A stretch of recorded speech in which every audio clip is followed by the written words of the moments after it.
Isinusulong ni House Speaker Bogie D ang panukalang batas kontra political dynasty. Pero may mga duda na uusad dito lalo't mismong ang House Speaker ay produkto ng political dynasty. Nasa frontline ng balitang yan, si Marian Enriquez. Sa malalang issue ng korupsyon, anti-political dynasty bill ang sagot ni House Speaker Bogie D. Yan ay kahit mismong siya ay produkto ng dinastiya sa Isabela. Katunayan, 16 na kaanak ng House Speaker ang nasa gobyerno base sa kanyang salin. Alam ko pong maraming magtataas ng kilay sa usaping ito.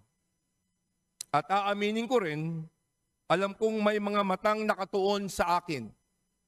Dahil sa aking pamilya, naniniwala ko na ang paglilingkod ay hindi minamana, kundi ipinagkakatiwala ng taong bayan. Alam daw ni D na marami ang magdududa, pero giit niya, panahon ng tutukan ang ugat ng katiwalian. Yan ay ang political dynasty system. Hindi ito ang unang pagtatangka. May sarili ring bersyon ng panukala ang Akbayan Reform Bloc na sina Congressman Shell Jokno, Percy Sendanya, Dada Kiram Ismula at Dinagat Islands Representative Kaka Bagaw. Sa kanilang panukala, bawal na sabay tumakbo ang hanggang sa 4th degree of consanguinity or affinity. Ibig sabihin, hindi pwede ang mag-ama, mag-asawa, magpinsang buo, magbinan, maglolo at maglola. Ang Makabayan Bloc naman, kahit dudang maisa sa batas ang political dynasty bill, naghain din. Nakita na raw kasi nila ang ganitong script noon pa, pero wala namang lumulusot kahit sa Senado.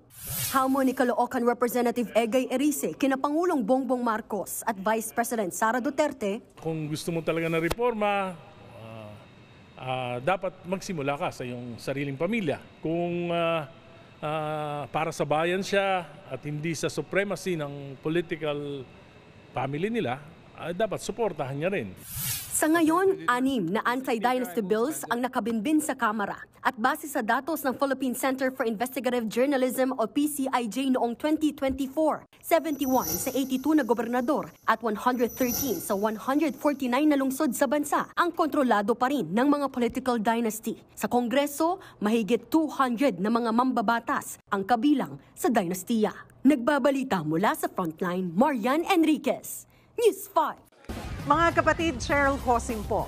Maging maalam at may pakialam sa mga napapanahong issue at headlines. Mag-follow at mag-subscribe na sa social media pages ng News 5.